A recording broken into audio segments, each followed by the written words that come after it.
Hello, my name is Achom Chloe. I'm here to introduce to you my creative wear that is inspired by the 6 indigenous clans of Teso, so that are represented by the calabash and the word that you're seeing.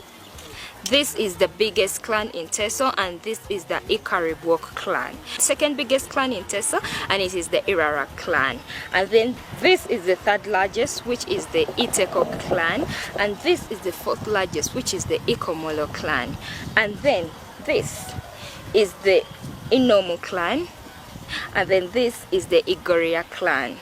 The reason as to why I chose Agwad as a representation of these clans in Teso is because our forefathers used Agwad or a calabash for so many things, ranging from serving food to preserving food to using it for drinking our local brew Ajono, to also shielding the children from sunshine and rainfall. So generally, Agwad or a calabash is a representation of a home in Teso.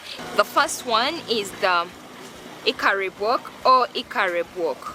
These were the fighters, the warriors of the land of Teso. In the indigenous Teso, we used to use the bow and arrow for fighting, and they were very good. They were trusted for protecting the land of Teso. They would protect the people of Teso.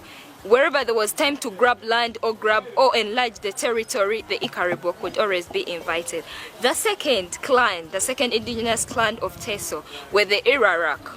This is the second largest. It was called the Irarak, and this comes from the word Irar, gatherers. They were gatherers of fruits, and these are the clans that tell stories of gathering fruits and hunting. And they would also use the bow and arrow. The third largest indigenous clan of the Iteso were the Itekok, were known as mediators. They would mediate conflicts about land, conflicts about food, conflicts in families, conflicts between clans. These are peacemakers. The fourth largest clan of the indigenous Iteso were called the Ikomolo.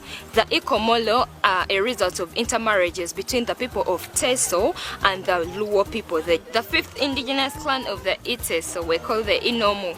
These were the strong medicine men and women of the land of Teso, and they were very useful during the time of war, because when the warriors would go to the field and they get injured, the medicine men and women of Teso would be the ones to treat them. The last clan, the last indigenous clan of the Iteso, is the Igoriai. These derive their name from the hooded finch bird. In Iteso, it is called the Igoriat bird. These people are known as organized people and also very humble. And then they are very good craftsmen and women. The women are very good at thatching the houses. They were very important in the land of Teso, and they are very important in the tourism industry because they are very good at crafts making, which is one of the beautiful things that we can put out there as the people of Teso. The sack is a representation of modernization. It is a representation of impurities that entered the land, a representation of wars and breakages that happened in Teso.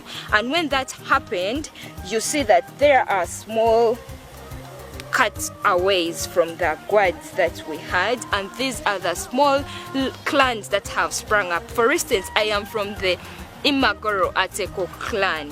Imumwa is one of the indigenous crops of the people of Teso. Yes, and this is sorghum. We use it for so many things. We can use it for brewing Ajono, and Ajono is our celebratory drink. So it represents merriment, it represents Teso.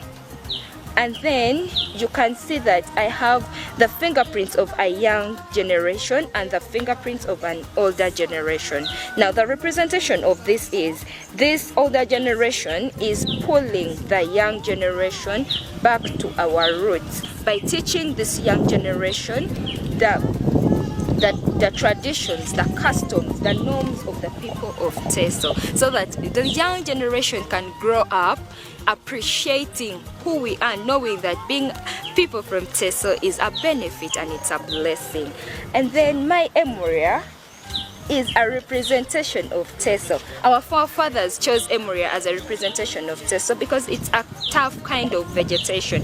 Even if you cut it off, it will still grow back that is the same way the Iteso are. Even if we have that so many impurities coming into Teso, we will still grow up and be strong people. Emria Koliai.